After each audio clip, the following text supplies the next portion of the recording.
Ganon. Ayun na nga. Tulog award, sabi naman ni Opstar. Ayan yung mga natutulog sa likod. Kasi nga, kami nun, madami rin kami, mga 40 kami sa isang classroom. Siyempre, dun sa likod din na nakita, may natutulog, nakalatag na yung Manila paper. As in, fully nakahilata talaga siya. Dun sabi ko, hala, grabe naman to, ang sarap ng buhay mo. Ganyan. Eh ako, Bautista kasi ako, so nasa harapan na naman ako. Stress ako, guys. Ayun na nga. Back to the topic about tamang hinala. Ayun na. Si Aaron na nga po at si Mucha ang tagahanap ng papel at iniisip ng lahat na nang sasabotay si Kuya Aaron Villaflor dahil mabagal siyang kumilos. Pero kasi, hindi natin alam, baka mabagal naman talaga siya. Pero, nagkahinala sila kay Kuya Bayani as well sa isang word na dapat small, pero math ang naisulat niya. So, hindi natin alam kung nagkamali siya or ano, na sinadya niya na mamali. Pero ang first evidence na natagpuan nila dun sa blue light na yun ay nakakuha ng Best in Math Award ang Salarin. Yes, magaling sa math. Sino kaya yun? Nicole Cordobes kasi English. Oo, best in Q&A kasi si Bakla. So, si Mucha, feeling ko best in science. Ay, oo, tropa kasi kami. Feeling ko talaga best in English siya. Oo.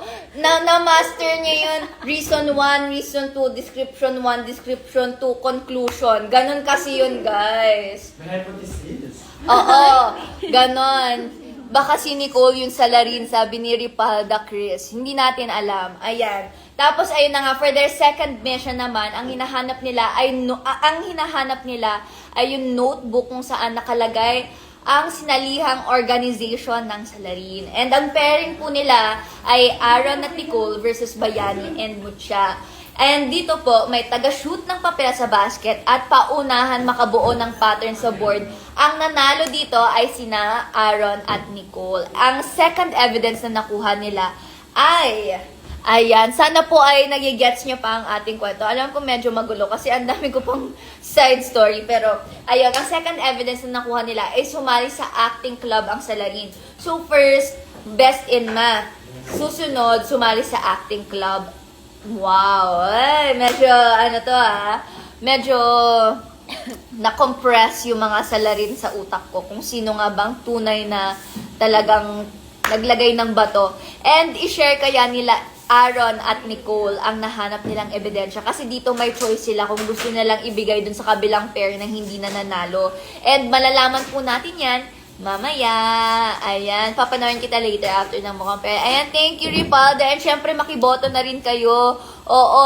And ito na nga, ang unang hinala po ay si Bayani, ang hula niya. First hula pa lang to. Meron pa silang final hula later. Si Kuya Bayani ay si Kuya Aaron. So siya daw ang Salarin. Si Nicole naman, ang hula niya si Mucha.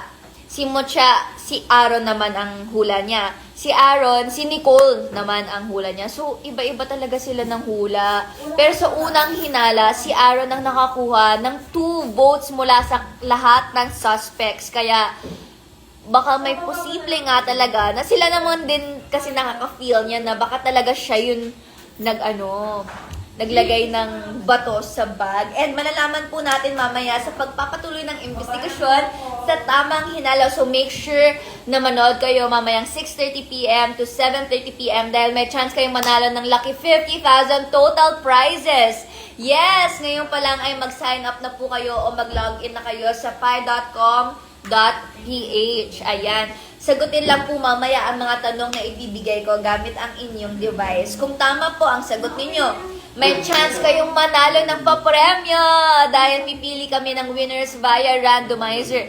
Sabi ni Totoy Wars, yes, manonood ako. Tama, sobrang saya nito guys. Sabi naman ni Villaflor, tamang hinala, sana mapili, sabi ni Totoy. Ayan. Ayan guys, good luck sa inyo. 10 ang mananalo ng 500 pesos, 5 naman ang mananalo ng 1,000 pesos, and 2 ang mananalo ng 2,500 pesos, di ba, Ate Nikki? Sinong hula mo? May mga paano ba malaman kung sino nga ba ang totoong salarin. Paharamdam ko talaga si Nicole yan. Really? Ay, ganun. Parang madami nga nagko-comment dito na baka si Nicole nga. Bakit? Why? Hindi kasi parang deceiving si Nicole eh. Magaling, ma-flowery siya sa word, sabi mo nga, mabes, bulaklak siya. Ay, sabagay. Tapos feeling, grabe kayo, pag hindi ganun kapugian, pinagkakamalan nyo agad. Ayun. Si Kuya Bayani ba agad? Hindi na, alam mo, hindi ko sasali dyan. Kasi parang pakaramdam ko kami ni Kevin, pagkakamalan nyo agad. Uy, sali tayo, te. Dapat sama kami. Pag sumali kami dyan, mga jocks. hindi ka pagkakamalan agad, ako yan. Hindi. Tama na, hindi ako buntis, nakaupo lang ako. Parang yung bata sa Mini-Miss You, sabi niya, "Hi, Tita Nikki. Hi, baby." Sabi Ay, niya, oh buntis. my gosh! Weh! Oh my God! Ayan na nga po, abang naghihintay tayo magpapay, alas swerte, 6 p.m. na. Ayan, sila Ate Nikki yan. May mission din ako bilang special agent dahil ang second evidence ay tungkol sa acting club na sinalihan ng salarin. And, kaya ngayon, oo, acting club. Kaya naman sasabak ako sa challenge ni Miss Ben here.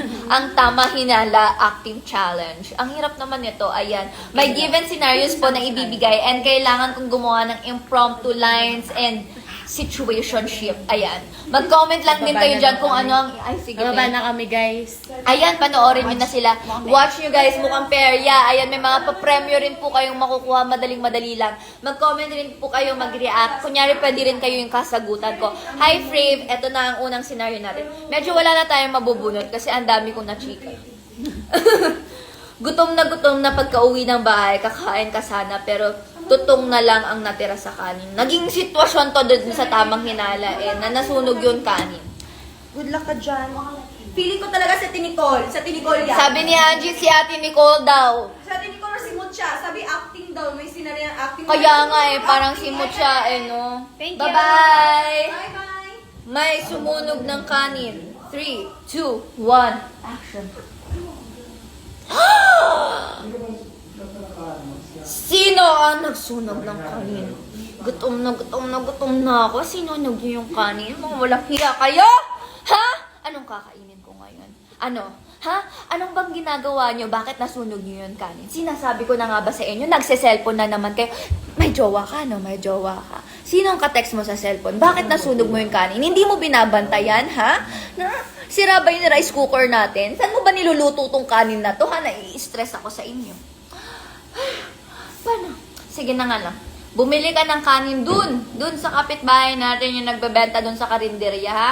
Ikaw na gumastos dun kasi wala na akong pera, tapos sinunog nyo pa yung kanin. Naku, gutom na siya, nurse. Ayan, gutom na ako, nanggigigil ako. Alam nyo, ay, sinasabi ko sa inyo, di ba? Huwag nyong galitin nyo na lahat, galitin nyo na ang lasing, wag lang ang gutom na gutom. Naku, ayan na, bumili ka na ba? Bumili ka na?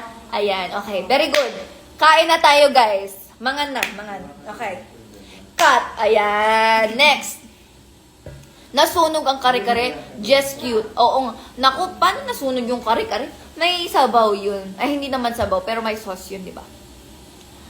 Nanood lang ako ng live na pagbintangan pang nasunog yun gigil si Kare. Yan. Eto, next acting natin na scene. Nakita mo na ang laman ng ice cream tub sa ref ay isda. Ayan. Ay, wow, may ice cream kami. Ano kanyang special day? Birthday ko ba? Hindi. Pero, may ice cream. Wow, ang saya!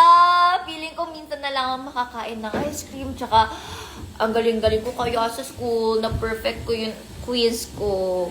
Sige na nga, kain na tayo. Ayan na.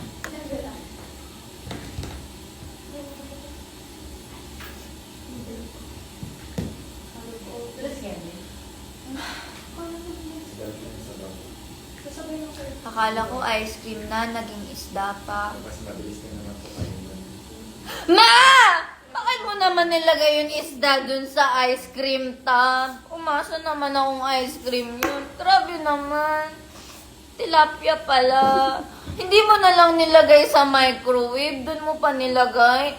Bakit kailangan bang malamig yung isda? Naiyak ako. Andito yung totoong nanay ko. Gawain niya rin yan, guys. Nilalagay niya yung tilapia namin sa ref. Kainis. Iyak ako. Pero wala tayong magagawa. Yun na po talaga ang kultur. Bangus pala. And cut, sabi ni April, sabi ng nanay ko, nagulat daw siya. Ayan, kasi fish lover din ng mama ko. Seafood lover yan.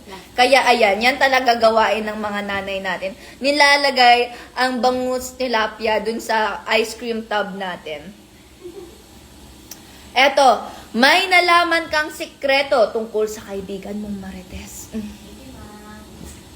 Kaibigan kong Marites. So, Marites, minamarites ko yung taong Marites. Naku, madaming connection to, malalaman niya na minamarites ko siya. Okay, and 3, 2, 1, and action. Alam niyo ba guys, ito na B, ito na! Sasabihin ko na sa inyo, alam mo ba? For sure, B. Magugulat ka sa sasabihin ko. Alam mo ba? Alam mo ba? Yun ano? Okay. Si ano kasi? Ganto. Si girl. Si girl yung girl. Oh, gets. Okay. So, si girl, ganto daw. Nakita daw siya. Naku. Alam mo kung sino nakita? Ay, si kuya mo nakita si ate girl. Ay, sinasabi ko. Binaloloka ka na ba? Nagigets mo? Ay, ayun na nga. B, nahuli siya in action. Ay, naku, B. Oo, na may chinichika dun sa kabilang ano. Oo, chinichika niyang malala. Dumaan si kuya mo. Pak! Si Bak nahuli. Oh my gosh. Ay, naku. Alam mo ba kung anong chinichika niya? Si girl kasi sobrang chikadora. Tapos doon niya pa chinichika. Syempre, friendly yun. Tsaka si kuya mo. Di syempre, si kuya mo. Sinumbong dun sa isang kuya mo. Di nalaman ng kuya mo. Diba? Perfect. And cut. Ang dami. Ayan. So, mga katropa, ay natuwa ba kayo? Sana po ay natuwa kayo. Mukhang natuwa naman po kayo. So, ganun na nga ang mga usapan. Alam nyo, gantong-ganto ka. Yung kaibigan kong ganto, hindi ko sinasabing Marites siya. Pero si Kriza Taa to. Yung parang, sis! Yung hindi mo kakayanin. Ganyan talaga yung ano niya. Tapos B, ganto siya. Tapos ganto. Ay, sinasabi ko sa'yo, ganyan na ganyan. Ganyan na ganyan talaga yung Kriza Taa akong friend. Kaya, I love Kriza Taa talaga. Pero, ayun na nga. Ayan, for kulitan content and other behind the scenes ng Tamang Hinala, follow us on social media at I Am Pai Official. Ayan, maraming salamat po ulit sa pagsama sa akin sa ating Sunday bonding sa live Instagram natin. Kung nabitin po kayo, don't you worry. Dahil makakasama nyo ako ulit mamaya sa Tamang Hinala, 6:30 p.m. to 7:30 p.m. Ayan. O, si Miss Get Ready. Makakausap mo talaga yan. Ganon siya. Pansinin nyo, hindi ko alam kung ginagawa niya pa sa vlog, pero ganon siya lagi. Ganyan. Ayan! Tamang Hinala po, 6:30 to 7:30 p.m. tonight. Ayan, malalaman na po natin kung sino sa apat na celebrity suspects kina Bayani Agbayani, Nicole Cordovez, Mucha Orquiha at Aaron Villaflor ang naglagay ng bato sa bag ni Class Vice President. Yes! And magsisimula na rin po ang hashtag Pai Alas Suerte 6 p.m. Kaya tumutok lang sa Pai dahil maaari kayong manalo ng mga papremyo sa aming game shows sa Mukhang Perya mamayang 6 p.m. at 9 p.m. Tamang Hinala naman po ay 6:30 p.m. and Sinong Manok Mo at 7:30 p.m. Thank you so much for joining our Instagram Live! Ako po ulit ang inyong Tamang Hinala Special Agent, Karina Bautista. See you guys later! Thank you so much! Sana nag-enjoy kayo. Ayan. Ay.